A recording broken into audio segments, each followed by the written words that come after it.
fose máis con esos tamén comían no asieiro. Pero o protagonista era un jalo que tiña que fazer un gran papelazo que tiña a todos ajareados. Duras, duras, duras, Carballo,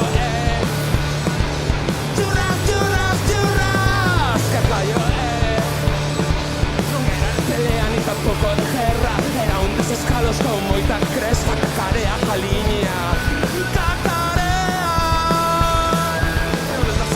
Moi mosqueados, fixeron a maleta, tironse do agro e como canta